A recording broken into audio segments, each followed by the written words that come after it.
Thank you for tuning in to the Ben&Grem Show this evening. It's the 22nd of June 2020, and you've been watching the Ben&Grem Show Monday night show with Andrew Leonard White as our special guest.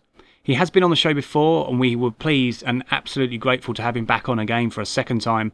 And I just want to mention, if you didn't catch it earlier within the live stream, you can see Andrew's channel, which is ALW Exploration on YouTube. Please check it out. And please follow his page as well. Thank you very much and have a good evening.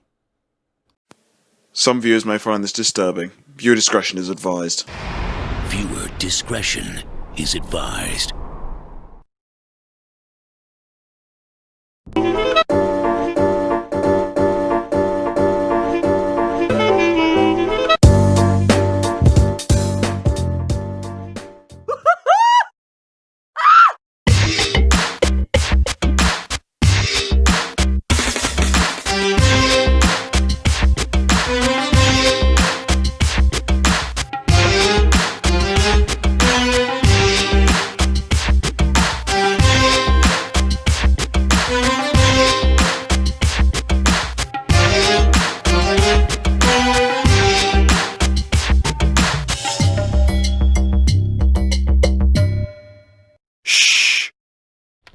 Well, hello everybody, and welcome to another episode. Time, Ben&Grem Show time. It's Monday night, ladies and gentlemen, and we are here. We are here again for another show, and we are going to bring you a little bit of news, a little bit of fun, a little bit of topic of your choice. And of course, what's more important is we have the Monday night guest this evening, who's going to quite simply, he's going to answer some questions for you. Isn't that right, Greg? He's got some news for us as well, hasn't he? He's got some news. He certainly has. He's going to tell us something. Well, what's he going to tell us, Graham? Well, that's a secret, isn't it, until the moment? We don't want to spoil the moment.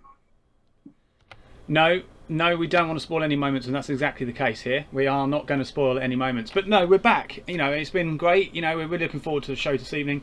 We're looking forward to bringing you a lot of fun, entertainment, and more importantly, our guest, which will be with us in 28 minutes, ladies and gentlemen. He will be with us in 28 minutes. So, Graham, how's your day been? Let's get on topic, shall we? How have you been today? How's things? The day's been quite similar, Ben. It's not much has really gone on. It's just been the typical walking with the dog, looking after mum, going for a drive, purchasing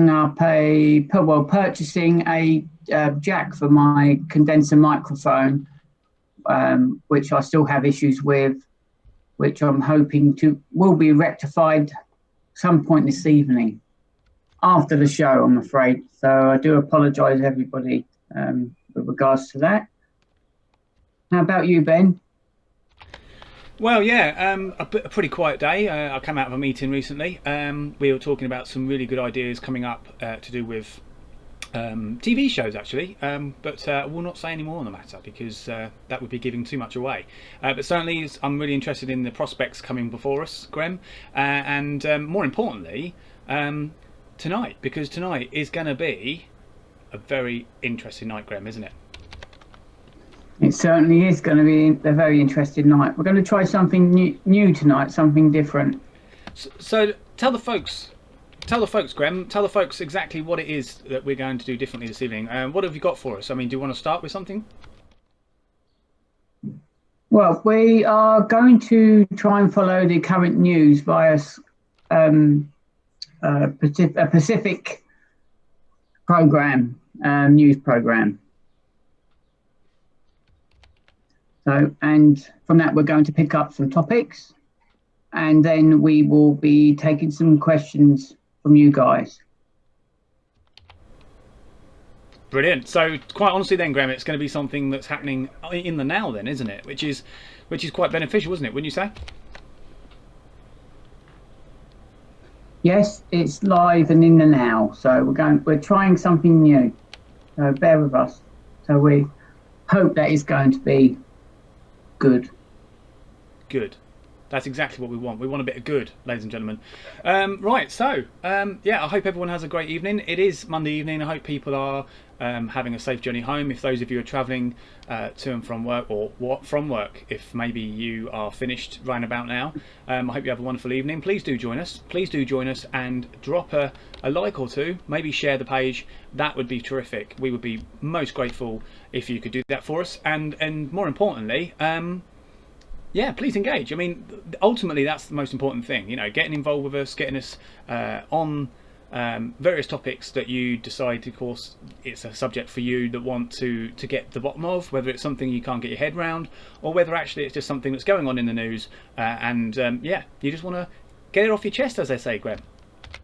Yes, just get it off the chest. I mean, one of the news bulletins at the moment is the Bank of England are stating if they did not intervene in regards to the lockdown with special measures, then the current situation financially for the country would have been dire. So if anyone's got any questions on that or anything, please message through to the show and we will bring them on to everyone else. Yeah, that's it, Graham. I mean, that's it. That's all we can ask for, isn't it? And that's, you know, getting a little bit of mutual understanding from the public, you know, generally about how they feel about any particular subject. But I think we could certainly, Graham, I think we could certainly start. We could start certainly with our very first topic, you know. So maybe we could discuss, you know, what's really going on in the here and now, Graham. What do you think? Yes, the here and now. So what's in the here and now for you, Ben? Well, that's a good question. Quite simply, quite a lot happening. I mean, of course, we know we've got the coronavirus. Of course, that is something that's an ongoing thing.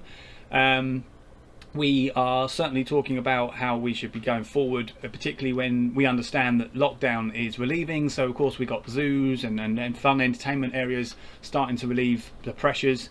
And of course, the other thing is, you know, with that lockdown, we have a mutual responsibility amongst one another, don't we, about protecting ourselves, wearing the correct PPE, wearing basically all the right kit, you know. And of course, you know, I think, like I said last evening, Graham, in the Sunday night show, that, you know, what's important is that, and I think this is what the government's kind of hoping for, is that we, as the people of the country, sort of take the initiative and take some common sense with us and kind of be practical about, you know, easing back into a said normality, you know, and not be too too harsh on getting back to a said normal, because of course we don't want that second spike. And as much as we can believe, Graham, can't we, that there's been a lot going on and the second spike, we don't want to certainly, you know, create that for ourselves if it is coming about with certain other countries, do we, Graham? Exactly. Very true there, Ben. It's a situation that we don't really want to get ourselves involved in again. We don't want a second spike. We don't want to see our loved ones suffering at all. So it is very important that we do stick to the guidance that is given to us via the government, via the specialists that are assisting the government. If we don't, then we will in turn invite a second spike, and that's what we don't want to see. So it's just basically just keep to the rules. No one likes rules, but these sort of rules you can't be breaking. It's important for your loved ones, as I've continuously say each time we talk about this topic. So how do you feel about that, Ben? Yeah, I agree with you, Graham. I think, you know, just use your initiative, you know, be sensible, you know, respect each other's space, and to certainly take potential guidelines given to you by not only companies that you work for, whichever company that may be, but also just take the just take the sensible approach, even when it comes to public transport. What we do know, Graham, don't we, that we know that the public transport is absolutely necessary for face masks. So people are now actually starting to get their own face masks, because it's now becoming, you could say, a way of life. You know, people are adapting to this said change, and as much as I think it's fair to say many of us don't want to live with this change, forever, I think it's going to have to be, whether we like it or not, something that we're going to have to put up with, wouldn't you think? Most definitely, it's something that we will have to put up with. We just need to be careful and to look after ourselves. There's a lot more people out and about at the moment. All the shops are basically opening. If they're not already open, there are will definitely within the next week be everywhere open. And today in Folkestone, when I went on my adventure to get a jack for the microphone, there was lots of people about, but I did notice that everyone was adhering to this, the safetyness of the situation, to make sure that we keep safe and keep our distance away from each other. Everybody I came across was doing it, which is nice to see. It's nice to see that they are using their common sense. So that's that. Yeah, Grem, I agree, and I think a lot of people are doing that, aren't they, Grem? I think people are being sensible with how they go about, working around other people, not necessarily within work, but also in play. They're going out and they're taking the necessary steps to, socialise, because we can actually do that now, but we can only do it with shorter numbers. We can only, go out and see these people at a distance, and like last evening, it was said that Boris is now limiting the social distancing rules to 1 metre, which to some might be a little bit too soon, but I think actually it's a step in the right direction.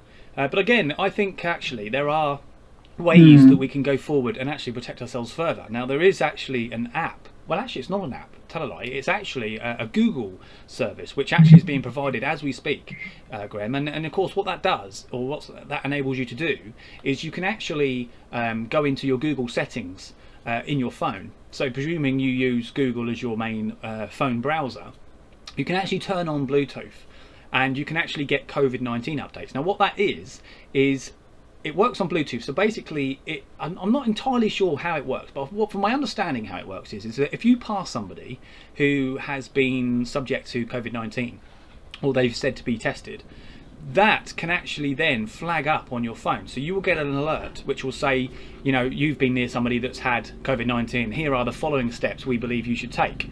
And you can have this service without actually needing to do anything. So I've had it for the last couple of days. I thought I'd give it a little go to see what it's all about. And actually nothing's come up on my phone, which is a good thing, right? So presumably it means I've not been anywhere near somebody who's either been detected for COVID-19 or otherwise has symptoms. But the whole point and purpose of the app is to allow people to take the necessary steps based on any potential coming together with somebody who has symptoms. And then there's some advice upon how they go about what they do next. Now, whether that's going to the hospital or phoning 101 if you're in the UK. Not so much a 999. I mean, obviously that's emergency, but that's, so do remember 101. But there are a number of guidelines that you can actually take care of within this service, Graham. I mean, have you heard about this app? Yes, I have heard about it, and many people have shown me on their phones that how to disable it, and I don't understand why people will want to do that.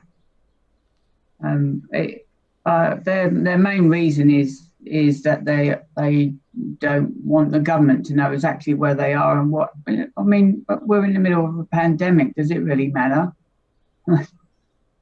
If I haven't actually had it come up on my phone at all. I haven't seen it in the settings or anything, so maybe it's not reached me yet.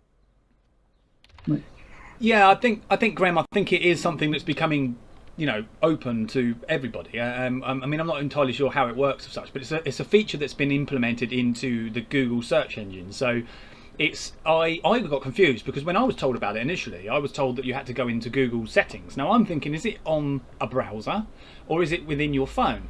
And it's actually within your phone. So presuming you are an Android user, I can't say for sure whether it's something that the Apple users can use at the moment. I'm sure they may have something similar. or maybe the same. But if you certainly go into your phone settings and your internet settings on your phone, there should be an option there. I think it's COVID-19 notifications, and in order to run that by selecting to receive them, you have to have the Bluetooth running continuously. Now, a lot of people may not want to do that because ultimately Bluetooth does run down your battery.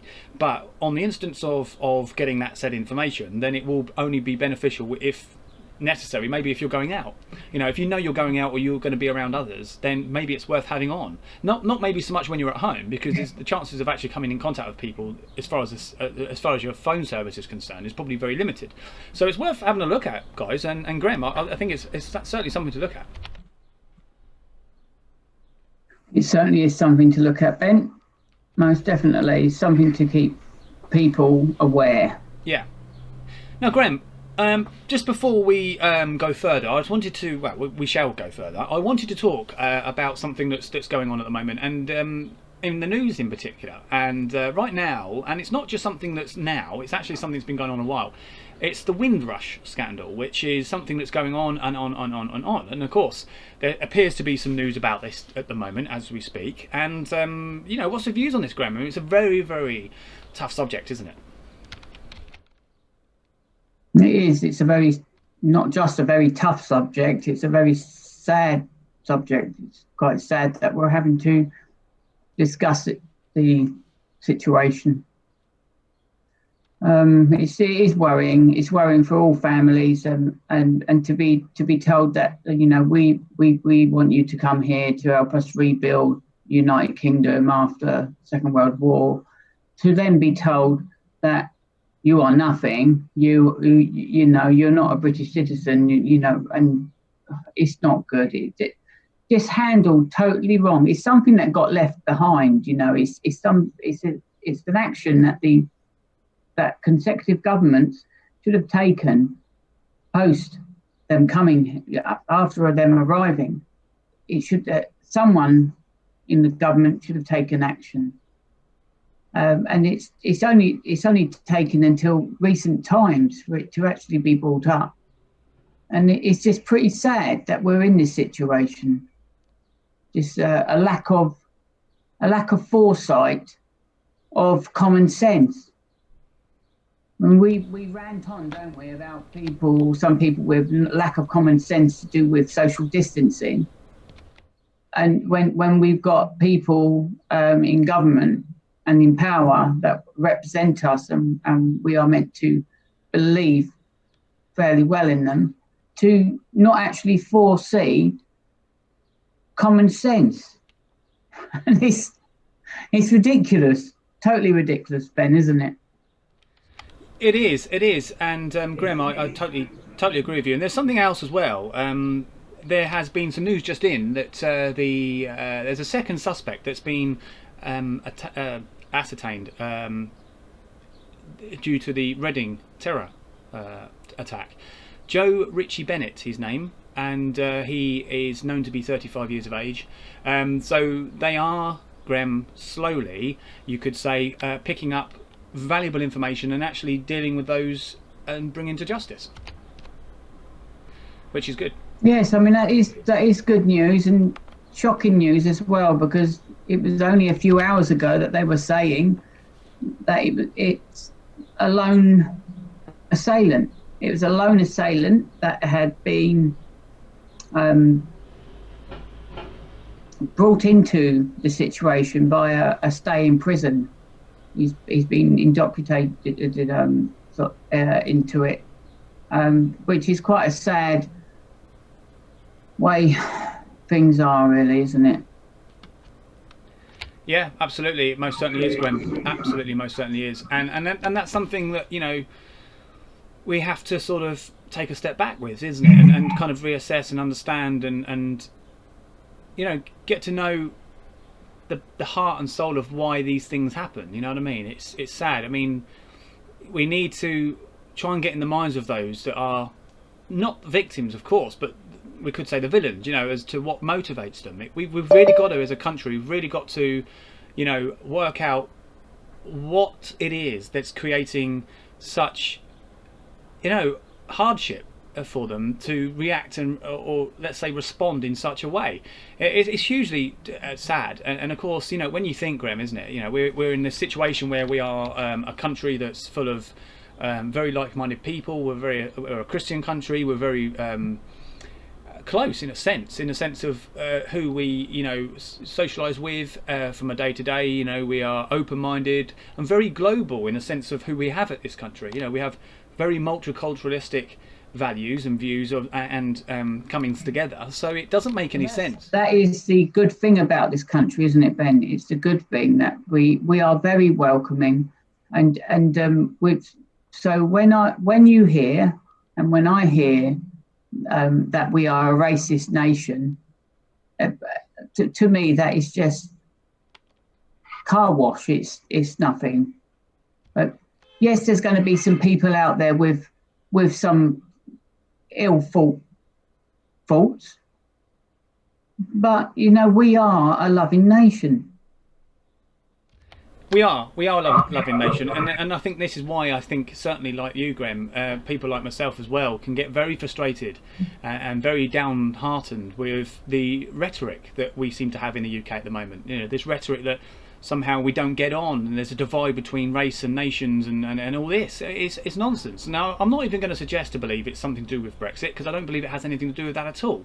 I think it's something that's been going on for a long time, and it's taken one or two little things or things to manifest in order to allow these people to go on about their agenda. And I just think it's unacceptable. We are a country that is well open-armed. You can see that with the poll workers that we have, with the Bulgarians, with the Romanians, with the the Gurkhas. The list goes on. The Indians. We are a very open-armed country, and it works, and nobody's ever questioned that. And I think we've got to be clear, I think, Graham, haven't we, on why people maybe do feel maybe disheartened with migration or immigration, and we need to sit down really and have that conversation. What is it about immigration that people don't like? Now, it's very quick and it's very easy to judge one by the fact that they somehow believe that these people are anti-immigration. The word anti is a little bit wrong, and I think there needs to be a better terminology for that. That's just an opinion which is without thought. There needs to be some reasoning as to why people think that these people in particular are anti-immigration. The whole thing about immigration is it needs to be fair. It needs to be just. It needs to be not just good for those who want to come and better their life. Now, if they feel that that's what they want from this country, or any country in particular, then that's fine. But in order to do that, they have to appreciate that there are certain steps that need to be taken. And the country in question needs to also feel that it's going to receive some good in having that individual, because like all things, myself included and others, we are an anomaly, but we are a number which has an effect on the system in some way, and that's where there has to be fair migration, equal migration, correct immigration, a system that works and comes together. Immigration that we see sadly in the UK is very misguided. It's become manipulated over the course of the last, 10, 20 to 30 years, you could say. And that's where it goes wrong, Graham, isn't it? It certainly is. It certainly is. I mean, with the Windrush generation, there is a call for them to receive compensation from the government. Now, yet again, why hasn't this been already implemented? Why has it been left to other political parties to push for it when it's the obvious thing to do in the first place? I don't know why the Tory party always do these things. I don't know why they leave everything to the last minute and they just don't follow anything through correctly. And then they wonder why they get the issues that get thrown back at them from the other parties. Yeah, absolutely, Graham. Absolutely. And that's the thing. People are being wrongly deported under the Windrush scandal. And of course, we have to ask ourselves, well, hang on a minute. But, there has to be some proper inquiries with this, because simply there are people that have, come into the country. They have implemented resources into the country. They've supplied an economy. They've built an economy with us, regardless of who they are. And so actually that is unfair to say that these individuals in particular, whoever they may be, regardless of their religion or race, should then be deported. There has to be a proper inquiry.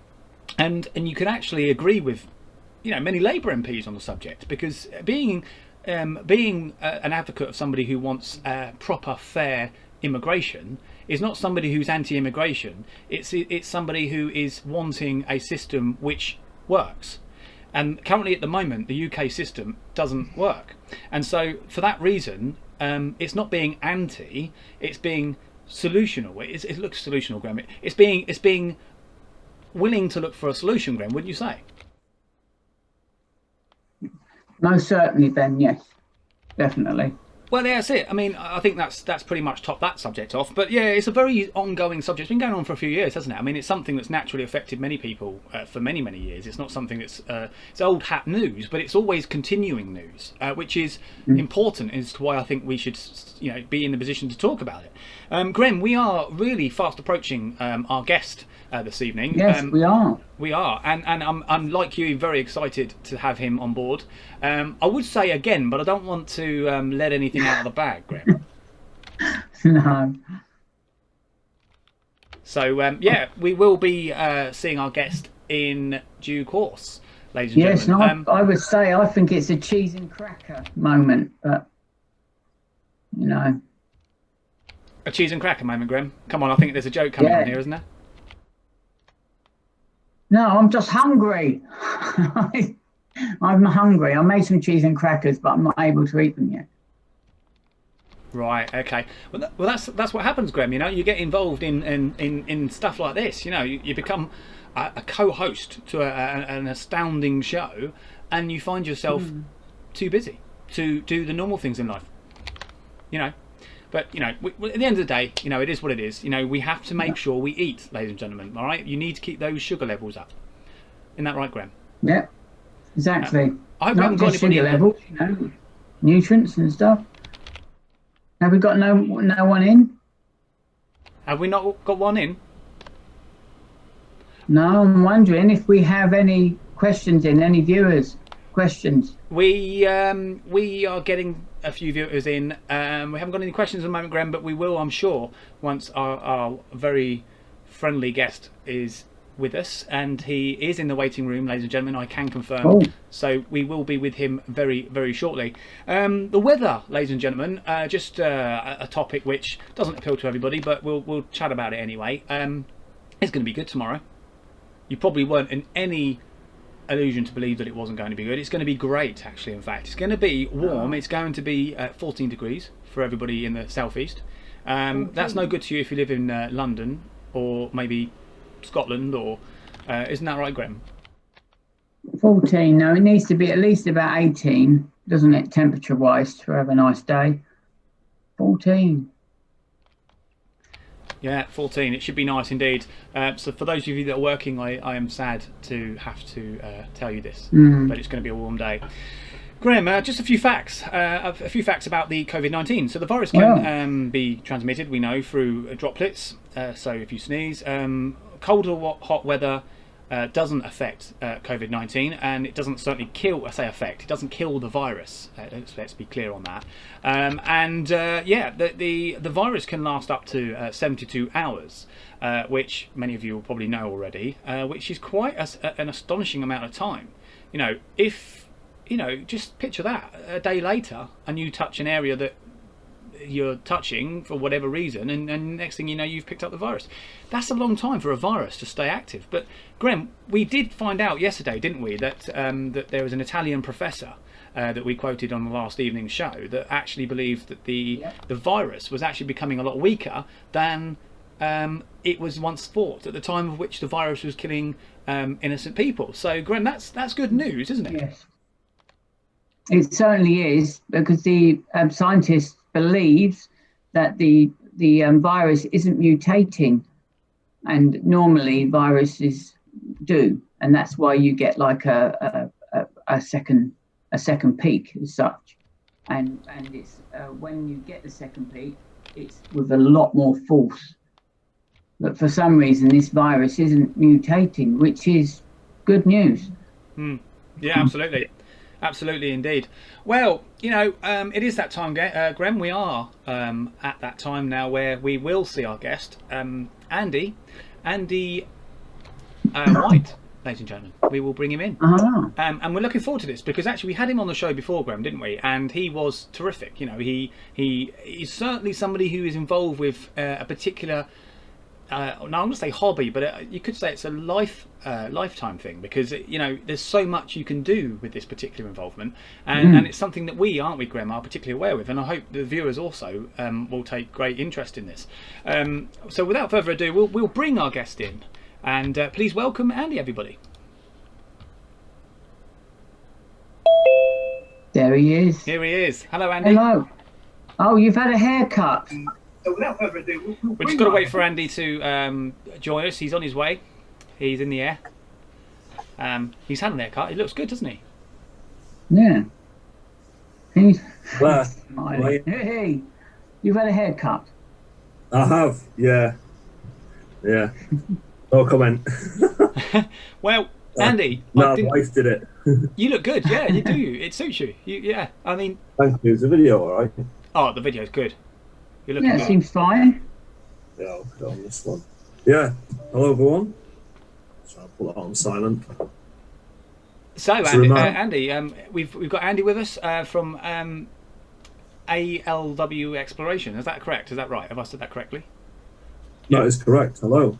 Yeah, and you came with us. You came onto the show with us before, and it was a success, a huge success. I think a lot of people enjoyed it, and similarly as of this evening, pleased to have you back, Andy. And we do want to hear more about the involvement you take with your very experienced documenting of historic areas. I mean, that's fantastic. I hope I've got that correct.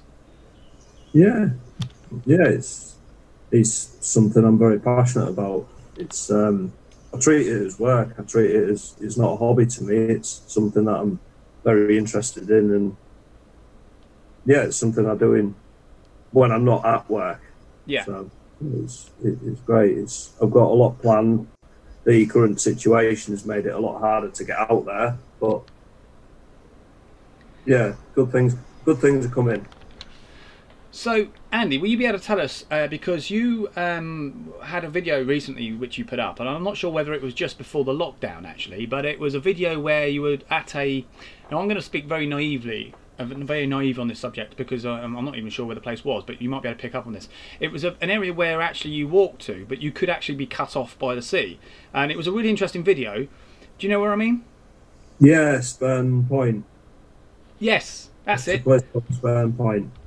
Brilliant! I absolutely loved it. It was a fantastic watch, and I'm sure, Grem, have you seen it, Grem? I mean, you need to see this. It's really, really good.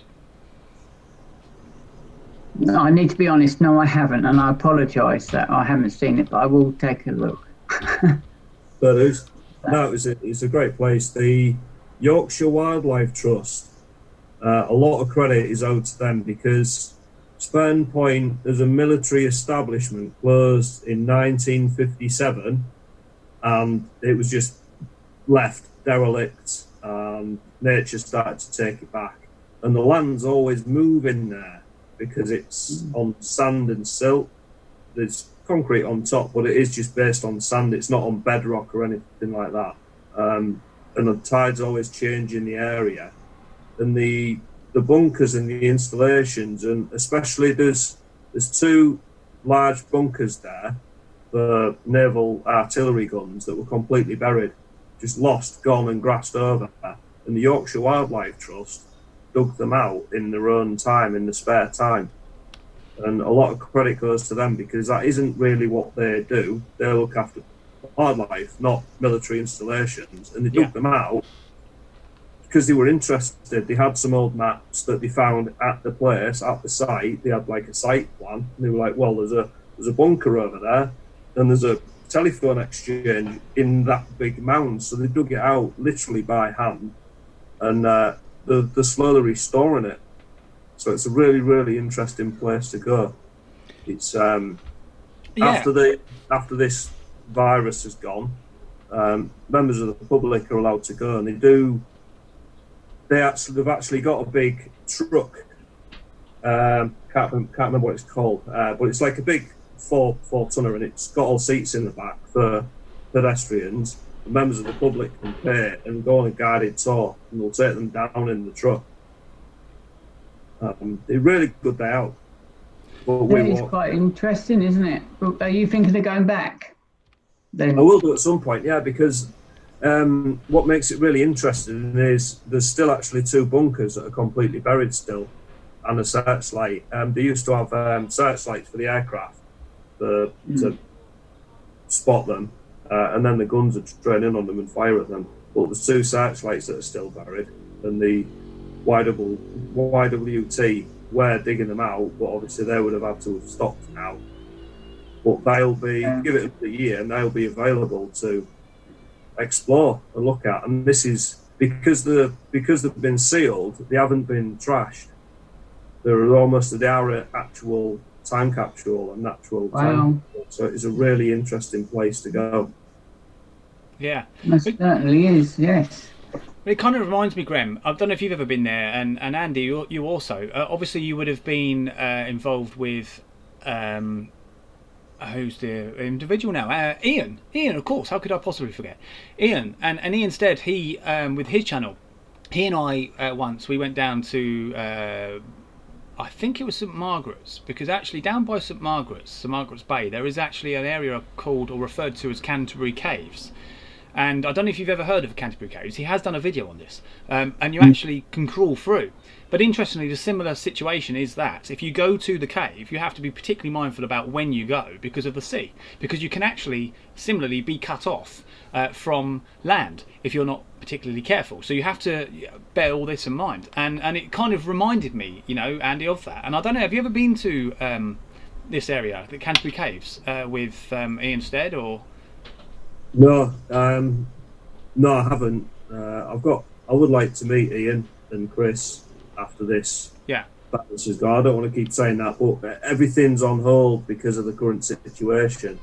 But after that's gone away and everybody's happy again, we can get out there. Yeah, I'd like to meet Ian and Chris in the future. That'd be an honour and a privilege to do so and get out there with them. But yeah, Canterbury Caves is very interesting. I'd like to get down there and look at that. I was speaking to Dave, who I go exploring with, and he's up for getting out and about, getting out of the region and, yeah, doing that sort of thing, having sort of camp outs to get further afield and capture more things. Yeah, fantastic. And it'd be great because maybe we could organise something, maybe if the Canterbury Caves came up, we could do a little bit of a documentary down there and, it'd be great to get some footage. I remember with Ian in particular going through the cave, and Ian, as you'll know, I'm sure, is somebody who is quite, like you probably, Andy, who is quite brave, because he actually went through this thing. And I remember having the camera behind him and I was kind of, bear in mind, we're about the same sort of build, me and Ian, I suppose, in some sense. And of course, I was a little bit concerned because he was getting through and I'm thinking, I can't get through there. But a lot of it, I think, was fear because it was so isolating, going through these very, very small cracks or caves, and then it would open up to a large space and it'd go into nothing again. And it was really interesting. And he went quite far. He was able to take the camera through. So I was able to see certainly the footage that I was not able to see physically, simply because I bottled it, as it would be said. But it'd be great, maybe again getting down there and having a look would be brilliant. I think it'd be a really good opportunity, and then maybe we can bring Ian along, or unless we just do it for your channel, which would be great. I'd like to get down there. I've got family down in Kent, and I work for a company that's based in Kent as well. Well, Upminster, but my boss lives in Kent, so that is something that can happen in the future, definitely. Yeah. I look forward to it. Onwards and upwards. Video's changed. Because I'm watching it on Teams, I'm not watching it on YouTube, so it's all different. The viewpoint's different. But I've been watching a lot of Ian's vlogs from back in sort of, 2012 onwards. I've been watching his early videos just as something to get me through the day, you know what I mean? It's been quite interesting because he just his exploring stuff as such, but his vlogs where he just goes for a walk. It's just him and a Sony action cam, and he'll go for a walk and he'll just show you things and point things out and talk about things that are happening in the area at that time back then. And it's quite nice because it was just a simpler time with less going on. Absolutely. That was interesting.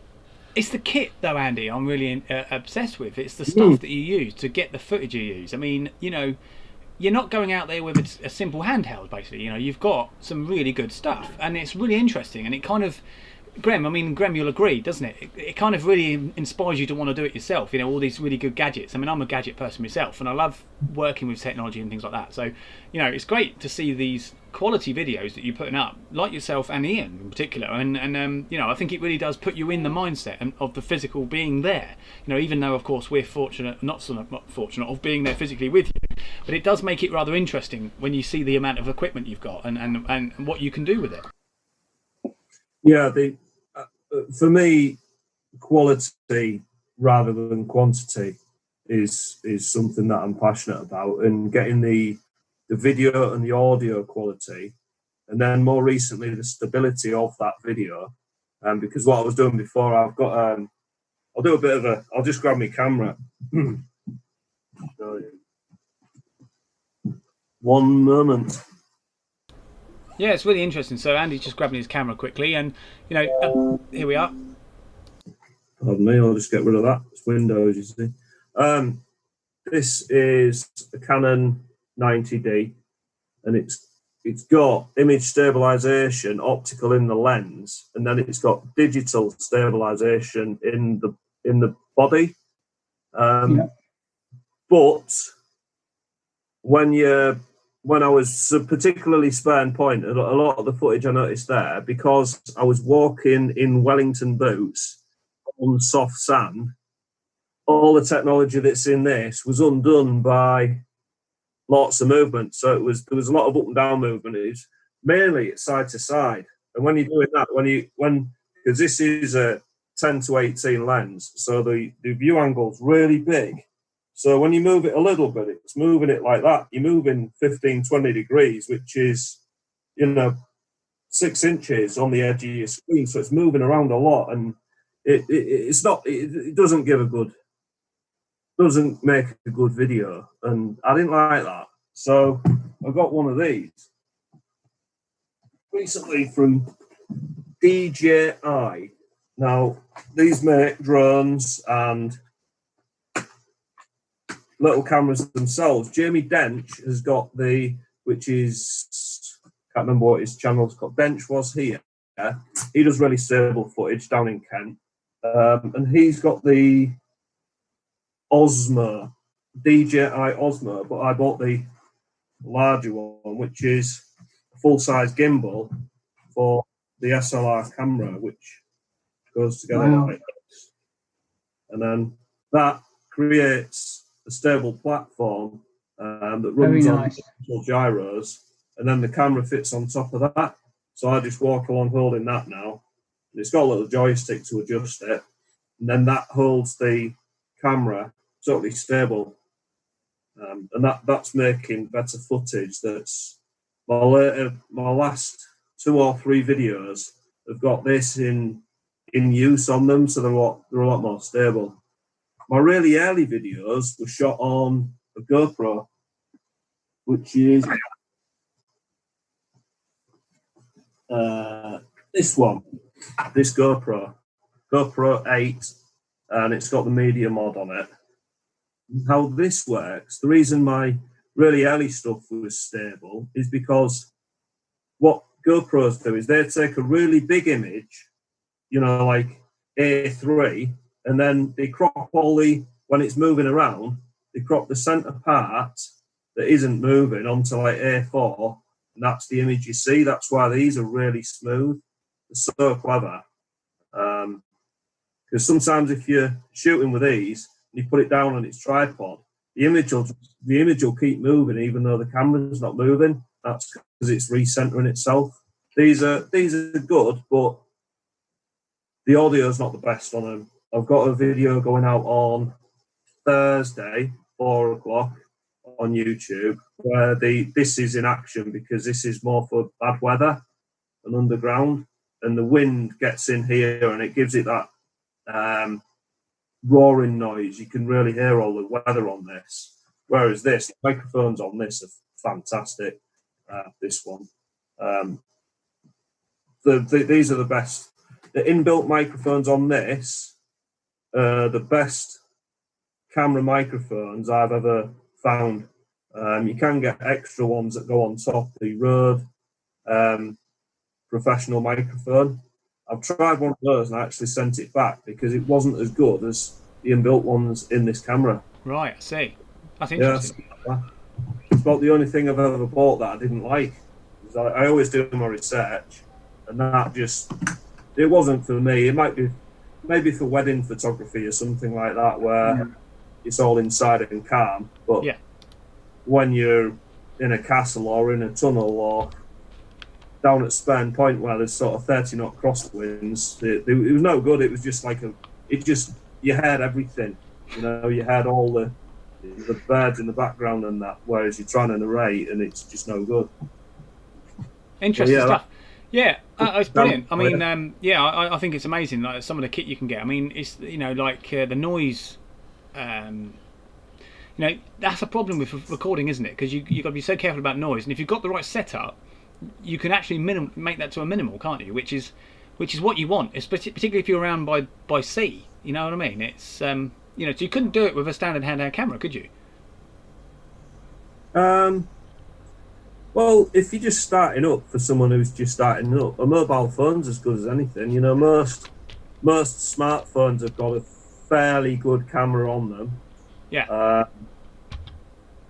These are as good as, for starting up, just for doing little videos on and things like that. The audio's not the best, and it's all right for, I think there's some YouTubers out there have a little rig and they just use a mobile phone. Yeah. And that works, doesn't it? That works just as well. Yeah, but can do. But can you not get certain what do you call it now? You got certain equipment you can use that you can with mobile phones. I mean, obviously you've got like selfie sticks, and of course they're really beneficial, aren't they? But you can use other things as well, can't you? I'm sure that you can buy as adapters to a mobile phone if you're using them for certain situations. There's a channel out there, Nisha Adams. She's got Forbidden Footsteps, and she uses a mobile phone with a light on it, which is a similar setup to this GoPro 8 I've got. Yes. This has got a tripod that goes bigger, and it's got the light. I'm sure she's got a light, and then there's like an adapter there where she's got a mobile phone, and she just uses that because the display on, the display on the back of my GoPro is, 40mm, and even on the back of this SLR camera, it's not that big. But I've got an iPhone 10 there, and the screen's loads bigger. So your actual display, because you need to see what you're recording, is better on a phone. So they are advantageous in some cases. Live streaming, mobile phone, definitely. That's the way to go. If you're live streaming out and about, mobile phone. Trying to live stream off one of these on the go. Yeah. Because you've got a HDMI out and then the USB out for the data and stuff like that. It's a lot harder. Just iPhone or Android if you're into that. Right. Yeah. Have you been anywhere recently? I know with the lockdown is just starting to be lifted. Have you been anywhere? No, I haven't been out for a while. No, with the restrictions that are in place and stuff, I haven't risked it. Because the wife's mother, she's high risk. The little boy, he's high risk, really. So, no, I haven't. I'm itching to get out.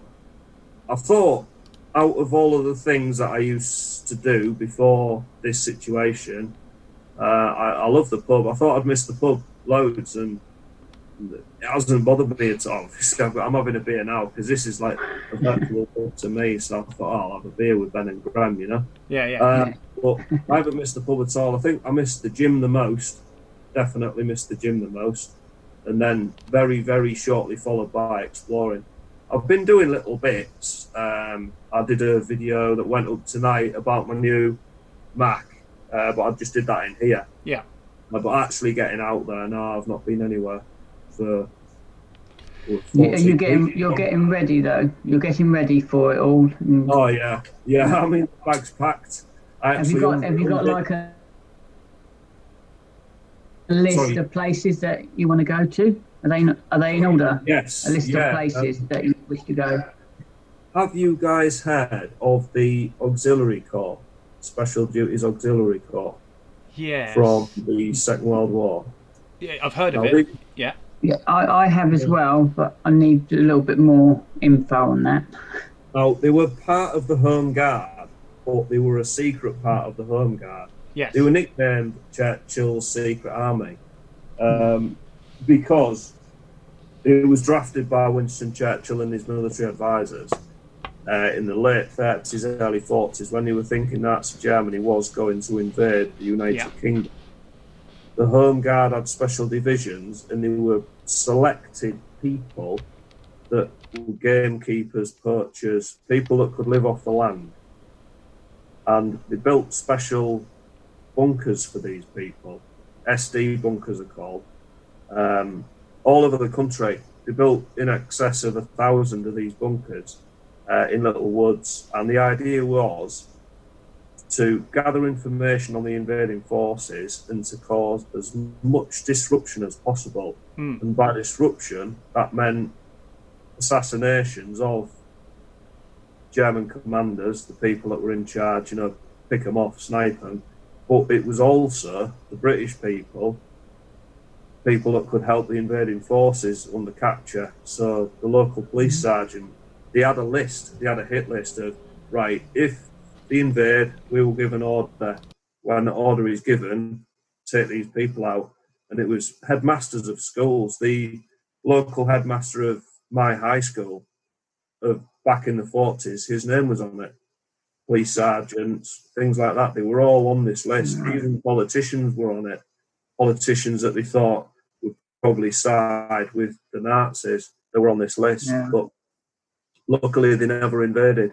So this unit was never used. But the bunkers are still there because running up to D-Day, they started to slowly disband these units and move them forward.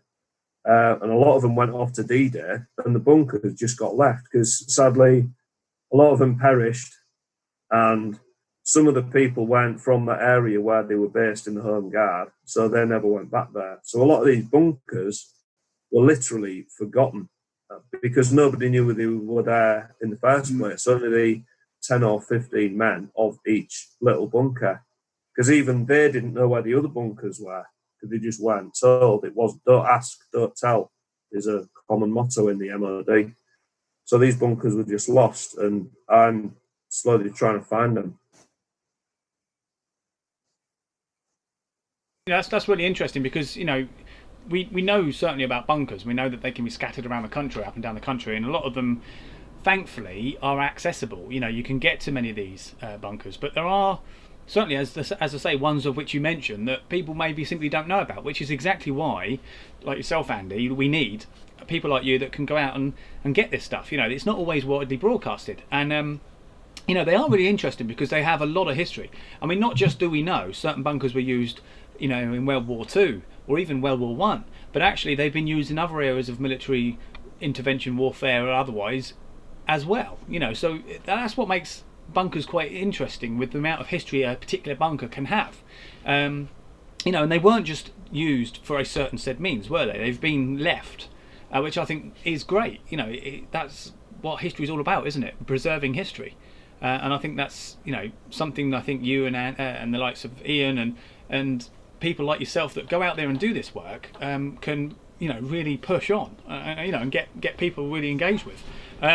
You've got some great followers though, Andy, I have to say. I mean, I've watched some of your stuff and I'm really pleased to say that I'm really enjoying it, and I think with the fact that you've got the equipment as well that enables you to be able to get some of those really good shots. I mean, it's really fantastic quality. Like you say, is it Sperm Point where you would the noise, you just didn't hear it much. It was really professionally done.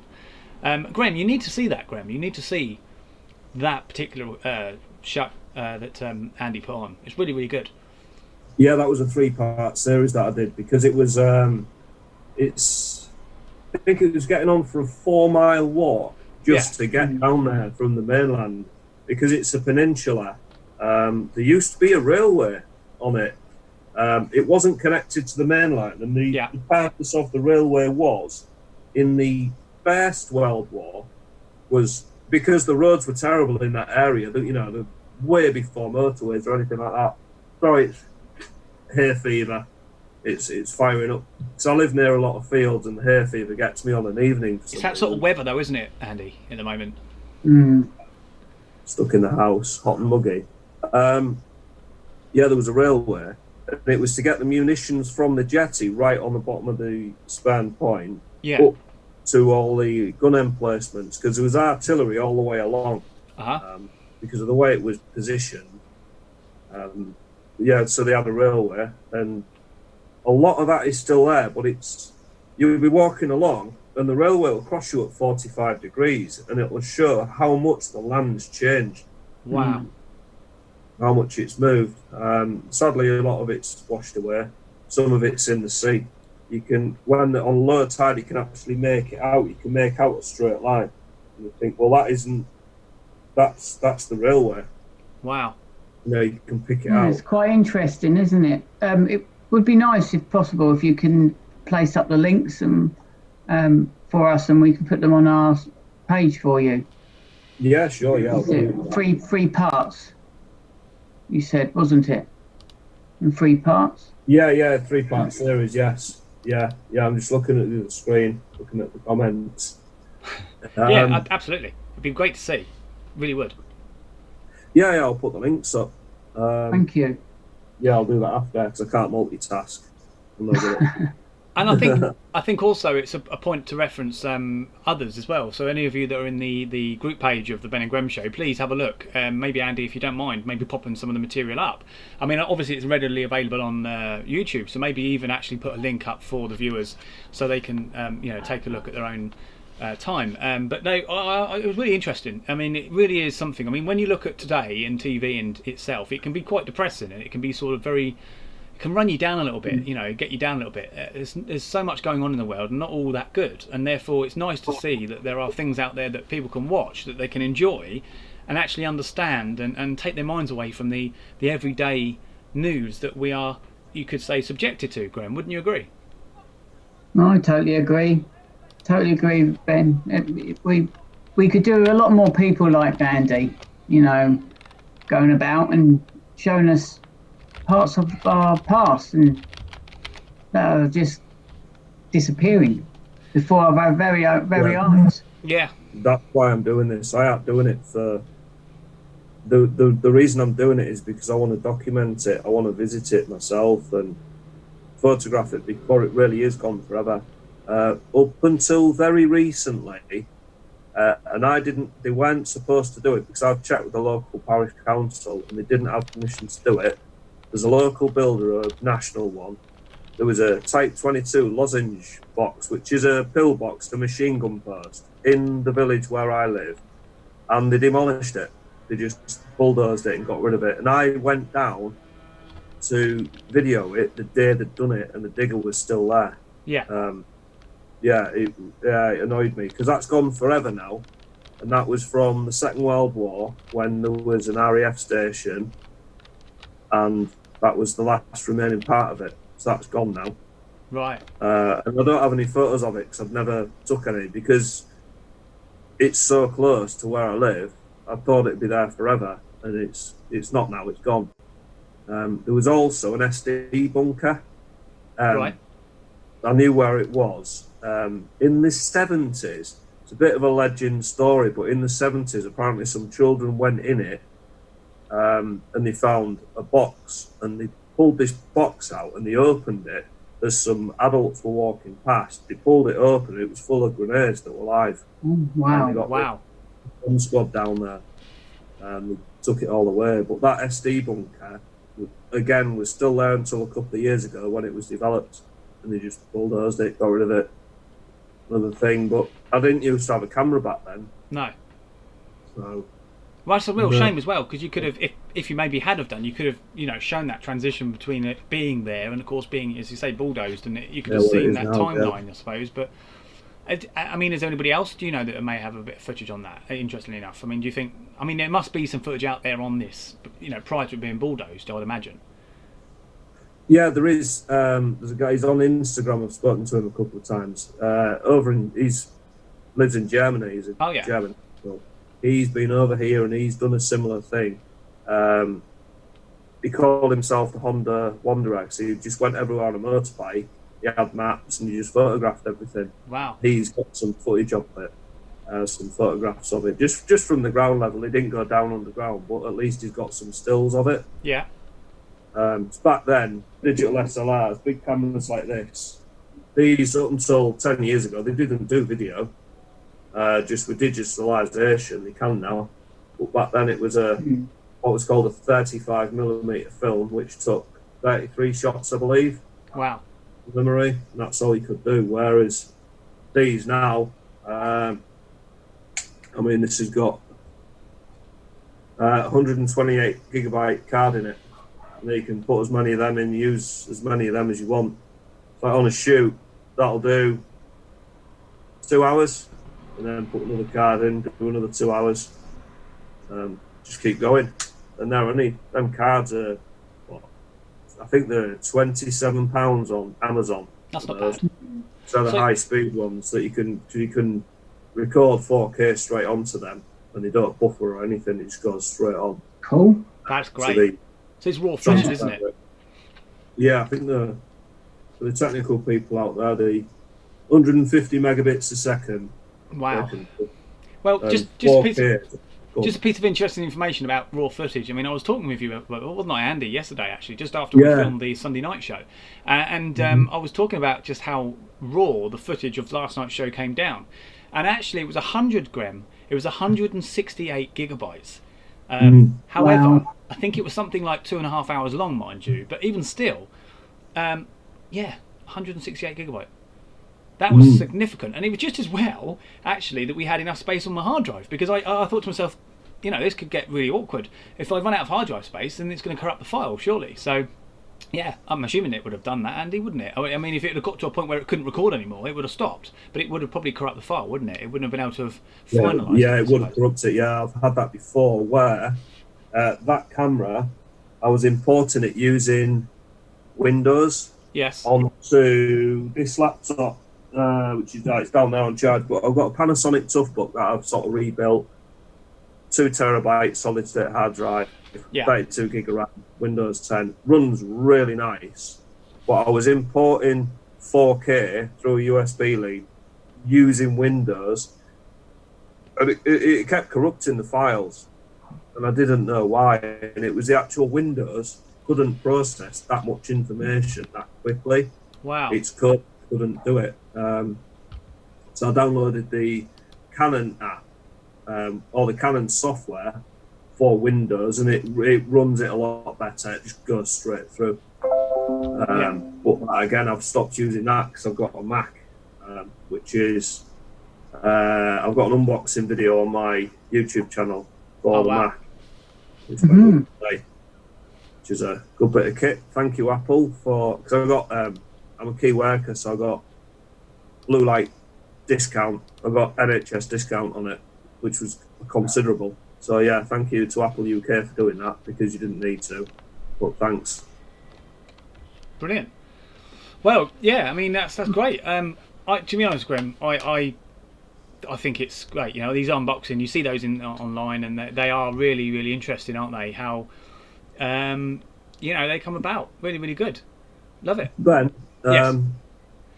Yes. I've got quite a lot of people that I've shared the link to. Yes. And it's saying they can't join. Oh, really? They can't on. Yeah, it's not letting them on.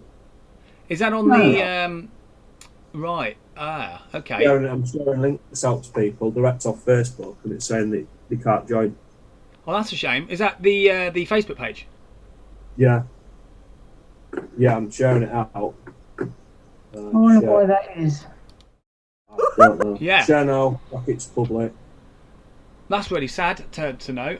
Well, sorry guys. I mean, I'm not sure what the reason for that would be. I mean, I'm assuming, if I can ask just quickly to those that are trying to join, and I really look forward to seeing you on joining us in the stream. Have you? I'm assuming you've probably liked the page. I mean, I imagine it's public, isn't it, Greg? I think it's public. I think you can join. Yeah, it is. Yeah, you can find us by name, email address, and.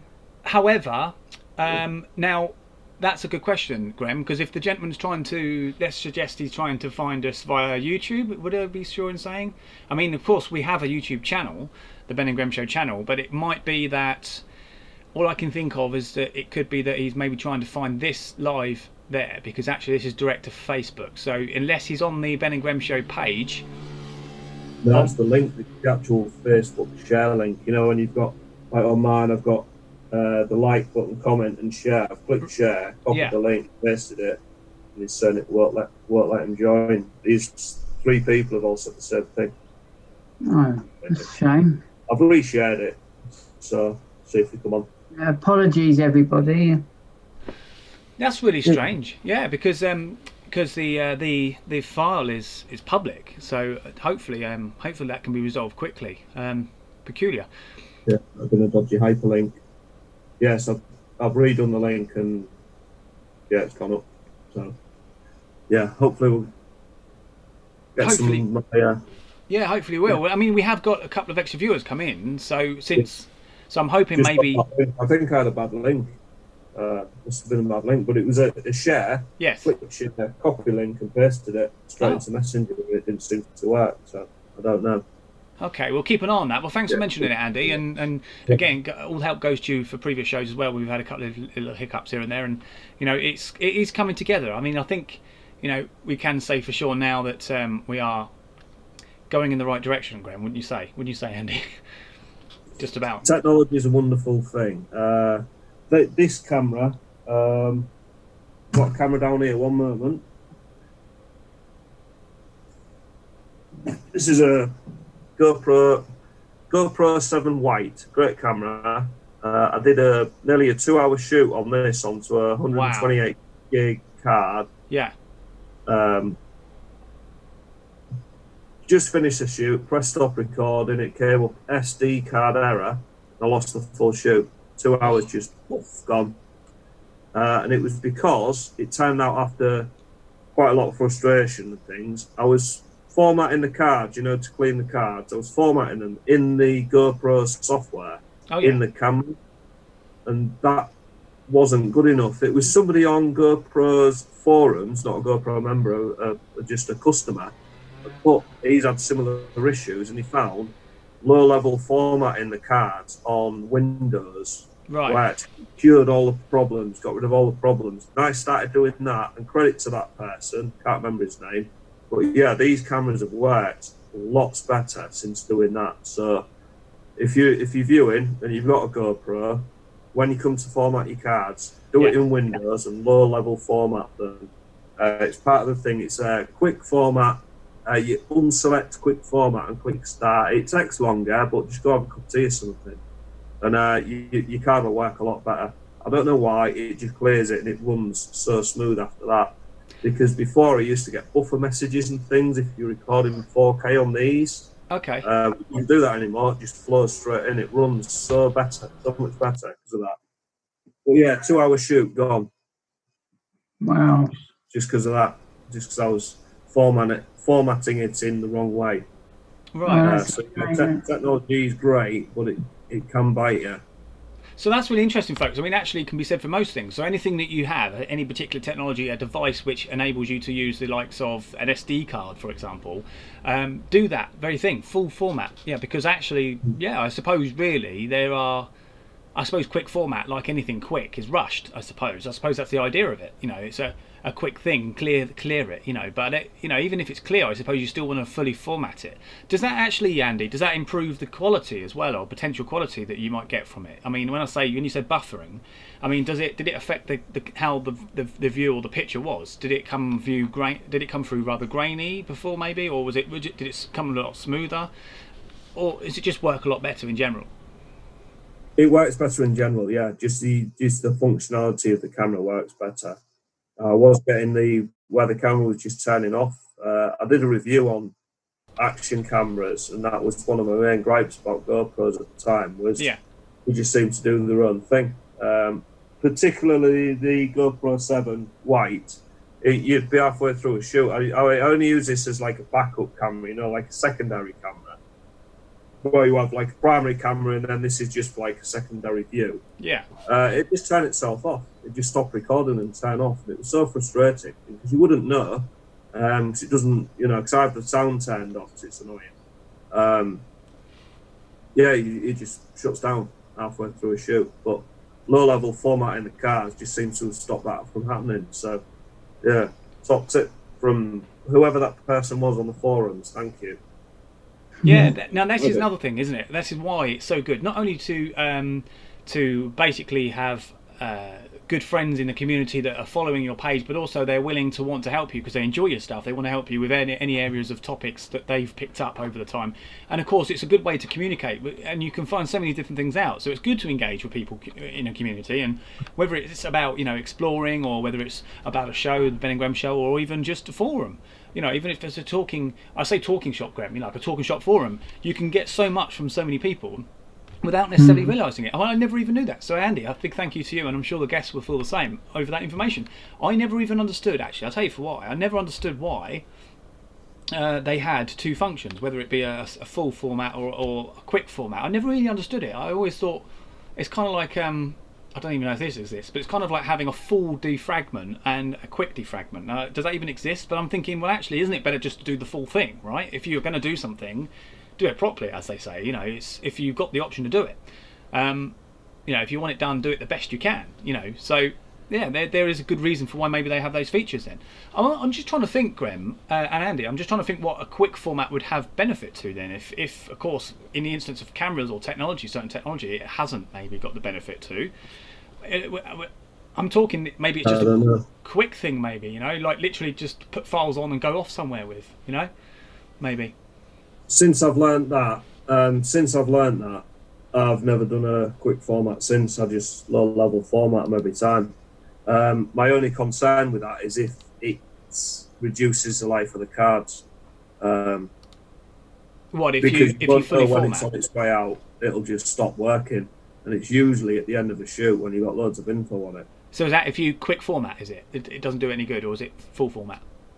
I don't. Well, this is what I'm saying. If I keep low-level format, because I know because I used to rebuild skyboxes. Yeah. And I used to, back then, used to get a 2 terabyte hard drive, a 3.5-inch hard drive. Used to get these. You used to take the little ones out. These little thin ones. You used to take the thin layer, 3.5-inch hard drives out of skyboxes, and I used to put the thick layer ones in because they were only, I think they were 250 gig. You used to get in a standard skybox, and then they brought the 2 terabyte ones out after a few years, but they were astronomically expensive. Yeah, you could say. The only difference in them was the hard drive, which was about £60. So I used to pick these up. Used to buy loads of these. I used to low-level format them and put a little codec on them that was on the Sky 2 terabyte hard drives. And then you just literally take the lid off, swap the hard drive, and then your customer would have a 2 terabyte Skybox. Used to do loads of them. But if you low-level formatted these more than about 30 times, they started getting problems with them. But these are mechanical. These have actually physically got mechanical parts spinning around inside them, like mini CDs spinning around with little wipers that pick and drop the information up. Wow. These didn't like it, but solid state stuff, I don't know if it'll wear them out or not. Yeah, I suppose what we do know with technology. Yeah, I suppose, Andy, what we do know, don't we, with technology, is that certainly SSDs, solid state hard drives, are somewhat robust. I mean, of course, in that instance, and I guess mechanical hard drives. I mean, a lot goes into the actions of the mechanical hard drive moving, doesn't it? The parts, and they can wear, obviously, with mechanical hard drives. And of course, that also applies to SSDs, doesn't it? But I think with SSDs, they tend to have a little bit more of a robust lifestyle. However, I still feel that they can also break down, can't they? Because don't they replace I don't know how it works, but I think I've watched a video on this once. But I think it's like different cells or something, and they kind of overlap one another, and then eventually the cells die out gradually, a bit like maybe like a processor, how a processor works, and eventually it loses processor ability by losing cells, and eventually a bit like a battery, and then eventually it becomes obsolete. So I think that's how SSDs work. But I don't know what the average lifespan of an SSD hard drive is, but it's certainly faster. We know that for sure, don't we? Before I sorted the cooling out on the Panasonic Toughbook, it was about 3 weeks because I just cooked it. Because the thermal pickup for the SSD was not close enough. The cooling, and I baked it doing some 4K footage. So about 3 weeks if they get too hot. They don't like that.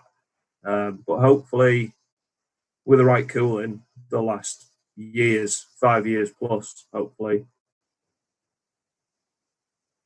Well, that's really interesting. Well, thanks, Andy. I really wish we had more time. I'm because we've really enjoyed ourselves. It's flown, hasn't it, ladies and gents? Grem, what do you say? Wouldn't Andy? I don't know where's the time gone. I think, Grem, I think we do need. I've been quite quiet. I'm a bit annoyed with what's going on with this. People can't get on. Yeah. That is why I'm quiet. Yeah. Yeah, I don't know if Ben Talbot's in, the photography friend of mine, but yeah, he was one of the people that couldn't get in. I don't know if you're there, Ben. Yeah, all I can say, I mean, the only thing I can think of is going through on my phone at the moment. Yeah, the only thing I can think of, Grem, is that because when we set up the live stream this evening, we actually did it through the event, so it's not going live as an independent post, if that makes sense. It's actually through the actual event. I never thought to pick up on that. So if for example, if you go to the top of the page of the Ben and Grem Show Facebook page, there should be a link of the event, which was, I think, put up this morning, if I'm correct in saying. So I'm not sure whether you have to go into that to enable the video to play, or whether or not. Yeah. No. Yeah, it's definitely not working. I've just clicked on the link and it hasn't worked. Right. I've clicked back. How many comments have you got? Because I had none. And now... Well, it's interesting you say that, Andy, because actually, I mean, I've got viewers coming up, but I certainly do not have any comments coming through. So I just assumed that people were just sitting back, relaxing, and enjoying the fun. There's something wrong with Facebook. So I've just gone out, gone back in, and there's 16 comments. And because we haven't been reading them out or anything like that, I don't know if we're losing. Yeah, there's 16 comments on here. Well, that's a real shame, folks. And Andy, it's just where we got somebody who knows what he's doing, because 16 comments. I was thinking to myself, guys, I was thinking, this is really strange. I mean, it's either the Ben here or the Grem is incredibly boring, or otherwise, people have just got nothing to say. But no, I suppose it's a case of refreshing the screen. I did notice, actually, on the subject, that the stream, I would say about halfway through, froze, and then it kind of kicked into life again. And with that, I kind of thought, oh, we might be losing it here. But I didn't say anything because I thought, why? When it's going tough, you just got to keep going, and we did, and thankfully at the time it seemed to sort of correct itself. So maybe there is a little issue with Facebook, which is a real shame, because tonight, ladies and gentlemen, and I hope you can agree, it sounds as if it's working quite nicely in that sense of the word. I'm just a guest, but I'd say it's working terribly. Oh, okay. Well, I'm glad. Lee Turner's left quite a few messages. I don't know if you can see these. Can you see the messages? I haven't got them on my end, actually. No. Right, okay. So first one, I'm not going to read out because it's political. Second one, Lee Turner, you're not set up for 3 views. You've chopped your heads off. Okay, thank you, Lee. Duplicate the scene, rename the zoom screen, and modify the crop. Thank you, Lee. Rename the sources. I don't know what you mean by that. Haha, yeah. Can you see the output frame? Lee Turner says, can you see the output frame? Where are you? Can you share Andy's work? I'll put some links up shortly. Lee, thank you. question to me: have you ever thought to try the new Rode Wireless, the tiny thing that's just a little square receiver and mic? Now, yes, I have, Lee. Martin Zero on YouTube, really good guy, fantastic channel. Check that out. He's got one, and it seems to work very well. But I tend to carry the camera with me. I've got it on the gimbal. And I've always got it with me. It's always within 40 centimeters of me all the time. I don't tend to do where I put it on a tripod and sort of walk away in the rain and things like that. I've always got it with me. So for me, I wouldn't get the benefit from that. But for people like Martin Zero, where he does do that, he sets his camera on a tripod and he'll walk around the room and talk about things. He does get a massive benefit from that, because he gets fantastic audio, whereas before he was sort of transferring his voice across the room at a boom mic that he had. So yeah, the wireless Rode is great. Back to the comments. Can you see the comment chat, guys? Just having a look now, guys. No. My question, your answer to the question will be yes, I should be shortly. Sadly, I've not been able to see them on the setup that I have currently in front of me, and that's bizarre because usually that's how I operate, and that's not something us guys, the Ben and Grem Show, have had a problem with in the past. So it's a new problem. You know, you first tackle one problem. Is it to do with? Yeah. Is it maybe to do with where you've placed it as an event?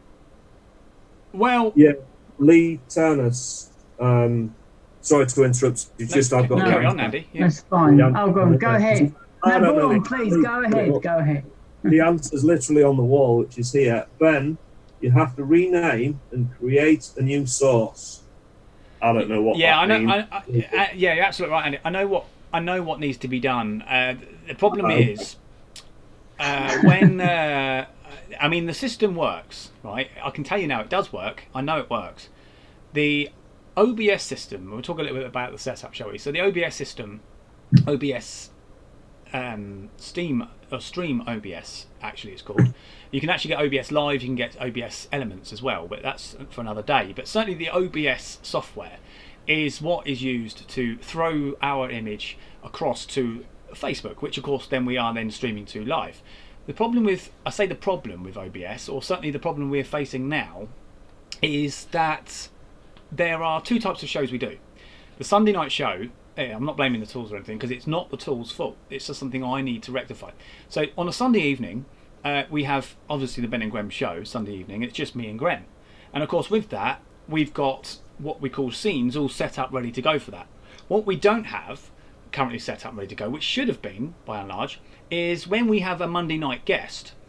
In order to get that working correctly, you have to set up separate scenes to incorporate a third member, be it Andy. Now, here he is. So, what I did actually do, and it's funny you guys mention this, because actually I was aware of this problem during the stream, and I kind of thought, right, think on your feet, and I wasn't aware, however, that we weren't getting any comments through, but I was aware that the image that you were seeing was not good enough with the three of us. So I did attempt very quickly to try and make better of that on a very small screen I had, because it was very difficult to do it without actually affecting the live stream. And although it was better, it's not great, so it needs a little bit more work, which it won't take much to get to. It's just as it came about, it happened, and it was a quick think fast action. And so yeah, we should be, at least I understand now, from the point of what we're seeing now, the live, there should be enough information. It could do with a little bit of tidying up, that's the truth, but actually there's enough information there, I think, to work with at least, but or visually. But I do actually believe that the issue around the subjects and the comments is where we're struggling with at this moment in time, which will need a little bit more research. I've got a feeling it could be because we set the live stream up through an event, and I'm assuming the reason why that may have happened is people may not have got a notification that we went live, as maybe they would have done if I'd set it up as a brand new post, as a brand new live feed directly to the page itself. You know what I mean? So I think that's kind of, guys, where we're going here. I might be wrong, and I would say put the comments in the comments box and tell me if I am, but I'm not getting them. Andy's certainly getting them, so it's just as well we've got somebody with us. Graham looks hard in frustration. Bless his heart. Like you guys, because I can feel your pain. You're trying to, you are going to succeed at this, and it's just very hard. Just one thing after another. Lee Turner. I've got all the comments. I've got all the comments, guys. I've got them all now. Good. Yeah. Well, sorry, guys. Again, it's becoming a little bit of a habit. But no, look, I mean, it's been a good night. We've enjoyed ourselves, Graham, haven't we? And Andy, it's been great to talk to you again, and it's been good to at least hear you this time. I mean, I know situations previously it's been a bit of a hard one. Certainly, that where people couldn't even hear yourself, Graham, that's not good. And so, at least I suppose we're stepping in the right direction. We've only got a few extra weeks. I mean, I'm sure we'll get there in the end, guys. I really hope so. But the thing is, I mean, that's the thing. You guys are great because you're sticking around. Ben Talbot, just want to give a quick shout out to you. Sorry I haven't spoken to you earlier. I'm in now, chaps. Thank you. Yeah. Great to hear you and see you on board. Lee, thanks again for all your hard work and help. Andy's with us again and appreciate him coming back. Graham, don't worry, mate. Chin up. We need a little... We could do a bit of a... We'll have a group hug, yeah? No. A virtual hug. Yeah. I mean, we're kind of almost there, but again, the most important thing is we've enjoyed ourselves, right? Andy, I hope you've enjoyed yourself. It has been really quick this evening. The time has flown, hasn't it? Wouldn't you say? I think it has. But I have to have you back on at some point. We've got a little bit of an idea in the pipeline for a game show. Indeed. But also, Graham, I think we also, Andy, as well, we were talking about how maybe once this lockdown's sorting itself out, and in fact we know now it's slowing a little bit, isn't it, in the sense that we're starting to get back to a sort of normality, although maybe we'll never be to that absolute normal, but maybe we can get some recording done, maybe we can meet up, when the time's right, we've both got vehicles, me and Graham, and maybe we can get some footage and maybe put a little episode together maybe on the show, or of course obviously use it for your page, of course, but mainly why not, let's just collaborate. It'd be great to do something similar, something like that, it'd be great. And Graham, I know you're excited about this because we've spoken about this the other day, and so I'm very excited. Well, we'll drive up to you. Why not? Absolutely, we'll get some footage. But Andy, and again, thank you for all your help again this evening, and not just with the help in bringing information to us all and talking about various different technology that me and Graham are still learning, and many of you I'm sure may have not have heard of these things before, and I'm really pleased that you've done it, Andy, that you've told us these things, because I never knew about that. I never knew about the hard drive and the SD card. I didn't think that there was really any benefit by doing formats. I thought actually when you first get it, I mean, apart from like most PCs, they tend to know what it is anyway, don't they, a lot of the time. Is it FAT32, isn't it? Or is it NTFC? Is it NTF? That's the codec within it. Yeah, that's just what it's running on. That's what I meant before. When I was doing the skyboxes, they run on NTSC, but it's slightly different. So I used to have to low level format them and drop a file into it, so the skybox would talk to the hard drive. I think it was a bit of a backdoor thing to stop people trying to do what I did successfully. They wanted to sell the skyboxes, but I think they were $499, something like that. Whereas everybody already had a skybox, they just needed a new hard drive. Yeah, that was £60, and then just reinstalling it, which some of them are still on the go. I saw one the other week when I was working in someone's house, and they still had one of these 2 terabyte boxes that I'd done for them. Wow, that's really good. 2 terabyte boxes. That's a big space. And when was this? When you were working with these? I mean, are you talking a while back, or because I mean, yeah. This was when the Sky HD boxes first came out. See, because they never existed, did they? Did they? 2007, 2008, something like that. So it was. 2008, I think it was. Oh, so are we saying terabytes existed in 2008? Well, I suppose they did. Yeah, they did, 'cause that's when there's drive-through. Yeah, I bought loads of these. This is a 2006 hard drive. They were, I mean, you couldn't get them. I used to use a company down in Portsmouth, which is down where I used to live. Yeah. Novatech used to sell them. And I used to buy these in bundles of 10 and get them cheaper. So yeah, I used to get these bundles of 10 from Novatech. I think they're still there. Yeah, but they were sort of the big ones. Yeah. So yeah, so one of them boxes still working. Interesting stuff. Well, thank you very much, Andy. Love it. Been really enjoyable. Welcome. Thank you very much for having me. It's been an absolute pleasure. It's been lovely to have you on board. It's been lovely, isn't it, Ben, to have him on board? Yeah, no, we really appreciate it. I think, if I'm honest with you, Graham, we do need a bit more time with our hosts. I don't know. I mean, that's up to the hosts, of course. We'll have a discussion about it maybe in the Ben&Grem Show chat page if you feel that maybe you want to see a bit more of the hosts. Sorry, the hosts. If you want to see a little bit more of the guests, of course, not the hosts. Right, yeah. Hey, hello. You see far too much more of us, you know. But no, it'd be nice to see whether actually people do believe that maybe a bit more of the guest is suffice. I mean, you've been on for a bit, but it has gone. Oh yeah, I'm fine. I'm fine with that. I'm fine with that, Ben. But it would mean addressing the issue of the formatting side at the start, the length of time we speak on certain subjects. Absolutely, guys. And of course, if anybody's got any particular idea upon how long they want the show, I mean, of course, we are at times going on. Well, not for 2 hours, eh, Ben, or we 2.5 hours. We don't need 2 hours, do we, guys? We don't necessarily need 2 hours. But I mean, if we want to cut it down to maybe an hour or half an hour, an hour and a half, maybe. I mean, hour and a half, I think's okay. What do you think, Andy? Hour and a half? No, this is an interesting subject you've touched on there. It's a tough one. Because Simon at Subex, he does videos. He did a live stream recently, and it's 3 hours long. Yeah. I thought, right, okay, that's really long, because most of my videos are 20 minutes, 40 minutes. Yeah. I was watching his live stream. Quite back, Chris Stacey was on it from IKS. Chris Stacey, yeah. Yeah, there's that. And I was sat watching it, and I thought, no way am I going to watch this for 3 hours. I'll just be too busy, because I've got other things to be doing. This is it. Yeah. And before I knew it, they were sort of finishing up, and I thought, right, well, that wasn't 3 hours. And I looked, and it just flies by. You know, if it's interesting enough, and it was interesting, 3 hours just poof, gone. And it was a particular thing that was on my mind today, actually, because I've uploaded a video today of a RAF base explore, and it was an hour. I thought, that's too long. But I didn't want to cut any more from it, because I'd be taking content away that I wanted to put out.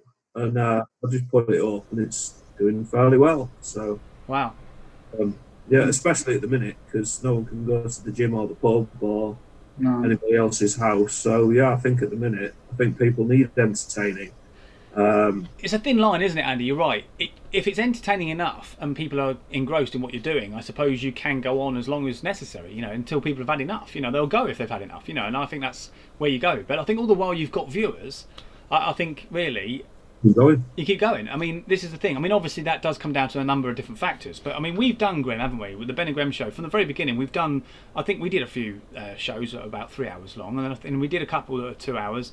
I mean, you know, but we've had fun in every single one of them, and that's the main thing, and that's what I think is the purpose by all this. You know, you've got to enjoy what you're doing. But of course, it can be very tiring. I mean, those of you who know Andy, I'm sure, you know, when you're working with cameras, after a while, it can get quite tiring. You really get fatigued. But that's just something that you all adapt to, I suppose, if you're doing a lot of it. So, but there's also other things that go into it as well. But the reason why we say, you know, how long does people want to see this? I mean, of course, we'll have to just keep going the way we are, maybe, and see how it develops. But of course, things will move into their own way, won't they? I suppose as time goes on. But yeah, I think we don't want people getting bored at 4 hours. In fact, we don't want people getting bored at all. 4 hours bored? What are you trying to do to people? There's quality, not quantity. But if the quantity, I agree. I agree with that, Andy. You know, I agree. Everybody used to say that Hancock's half hour was too short. It should have been an hour.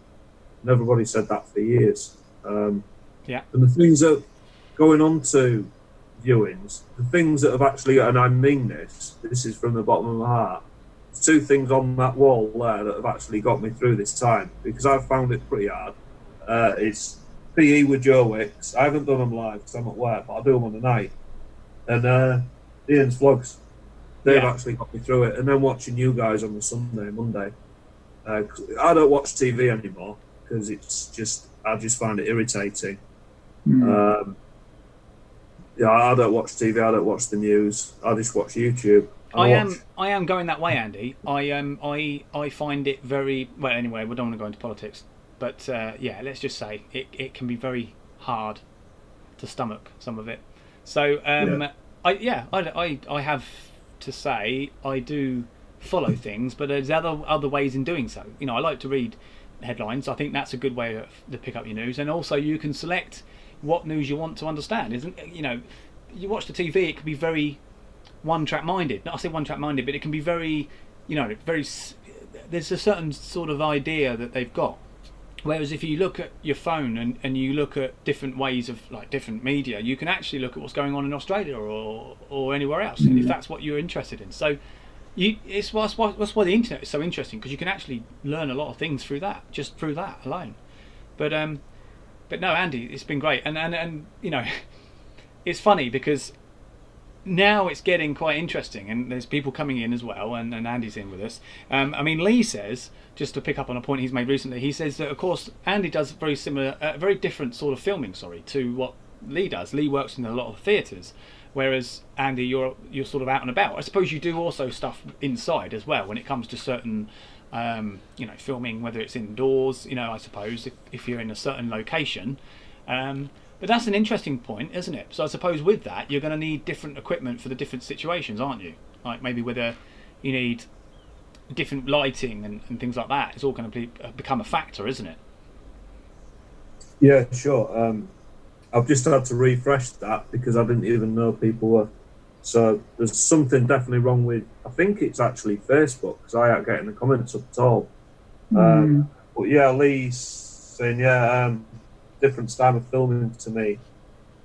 Yeah, the thing is, one thing that gets overlooked with filming, in a fixed environment, you can get the lighting right. In a studio, the lighting's already set up by the riggers. I'm not saying it's easier, because it isn't. It's still very difficult to get right, and it is an art. Yes. But the lighting's set up. Whereas if you go in from outside to in a bunker, lighting is the key. Because if you haven't got the lighting right, you can have the best camera in the world, but if the lighting's wrong, it'll just be a terrible video. It just won't work. Well, I'm glad you mentioned it, Andy. I can give you an example of that.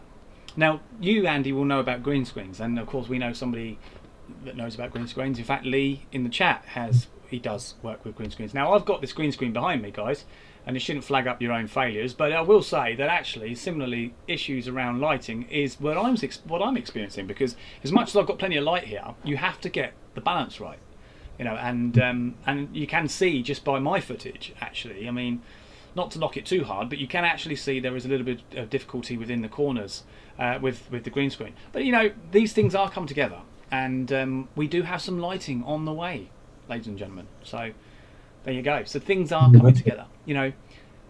Christmas, Father Christmas, didn't really get those. Well, he did. No, he did actually, didn't he? He did. He got everything delivered in one night. So if he can do that, they do as well. Better than UPS, and they're pretty good. Yeah, absolutely. So if he can do that, folks, then I'm pretty sure we can sort this lighting out, and OBS as well, guys. If you haven't got OBS already, do download it. It is interesting. You can do a lot of things with it. You can create lots of different designs on it as well. Have a play. It's quite detailed. You know anything about OBS, Andy? It's an interesting one. It's a free open source download. It's great. It's funded from people on Facebook and Twitter and things like that. Just little donations has built that into what it is, and it's great for this. Are you using OBS now? Yeah, absolutely. We are actually using this now. We're using it to throw the images across to Facebook, which of course is working quite smoothly. Yeah. But you can use it for things like Twitch as well. You can, gaming platform creators, they create videos to Twitch, but you can also use YouTube. You can use, I think you can even use Twitter as well. You can use so many different platforms with OBS, which is what makes it so appealing, I think, to many. It just does need learning. It is very complex, but it doesn't need to be. Once it's like riding a bike, Grem, isn't it? And Andy, what would you say? It's like once you've got that bike under your feet, you can go anywhere. Yeah, once you've mastered it. Once you've mastered it. Yeah. Yeah, just going back to lighting. Yeah, I use 2 different types. Well, I use 3 because there's a fixed one on my GoPro, but these are about £30 on Amazon again, and it's just got a cold tune mount.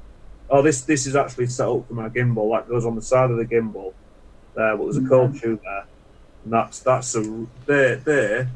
I've used different video lights over the years. I've paid big money for video lights, and I found these. Apart from this part, which is plastic, you can get. I've got a metal one on this one, part of DJ. But apart from that, these are the best lights because the diodes are just mounted directly on the front. A lot of them have filters and things like that, and it stops it because what you need for videoing is massive, really wide, and that's what I use for this. And this takes the Sony camcorder batteries, which I've got loads of them. So I just put those on. And then this one's a little GoPro one. This one very titchy, isn't it? Oh, it's great though because but it's bright. It is really bright. I won't turn it on because it'll just flood the aperture on the webcam. Will just close and then you won't be able to see anything. But that just fits on the top of the camera, and it's absolutely fantastic. So this one goes with the gimbal, and then that'll run on the top. And that gives you a light over the top, and then that one sits down there. So when I'm filming underground and lighting really is an issue because the only lighting you've got is what you're giving out. So you don't want too much because then everything directly in front of you is overexposed and everything on the sides is a shadow. So you need to sort of spread it out like this. And these work really well together. That's the lighting. Then with the GoPro, again, that's from Subtic. They're about £30 again. Up there, Amazon, and that's actually a diving light, so it's waterproof too. Wow. Oh yeah. Well, back to you guys. Yeah. Well, yeah. Interesting stuff, Grem, isn't it? I mean, there's just so much you can use. It's clear to say, and there's so many different things you can add on to improve quality, whether it's sound or audio. Well, sound is audio. Whether it's sound or video, but yeah, it's really interesting stuff. And without being in fear of waffling, Grem, I'll pass myself over to you for a moment. Waffling. When do you ever waffle, Ben? Well, I do have a tendency. I can hear a motorbike. I do have a tendency. I had to just go over to you, Graham, and for the viewers' purposes, I had to go over to you for a moment there, Graham, because it seems like we've got a bumblebee race outside. And you're probably wondering what on earth I mean by that. But when I say bumblebee race, we've got a number of young lads up and down the street. All right, don't get this in your going up and down that hill, and they're zipping up and down. I mean, actually, I'm pretty sure neighbours can go out and have a word with them in a minute. And they're really quite frustrating, guys. And I thought the last thing you want to hear is a bumblebee zipping up and down the road. So I kind of sort of thought, I know what to do. I'll throw it over to Graham. And it was just about the time where Andy said, over to you guys. I thought, that's perfect. There you go, number one. Well, you heard that, guys. Yeah, I mean, it is what it is. That's why you need egg boxes. Anybody that has any egg boxes at home, can you donate them to the Ben&Grem Show for our studio? There you go. Look at that. It's going to work. Well, no, probably not. But anyway, it's been great, Graham, hasn't it? We are about that time now. It has been. And Andy, really are grateful again. And we will definitely be back soon. Well, actually a week, Graham, won't it? It'll be a week. And we won't have any problems, ladies and gentlemen. No, we're not going to this time, are we, Ben? No, and we'll have a word with Facebook as well, just to make sure. Yeah. That'd be good. It'd be good. But so from me and Graham and Andy, thank you very much. Yeah, thank you, Andy. Thank you so much for joining us today. Cheers. Thanks very much indeed. Shh.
You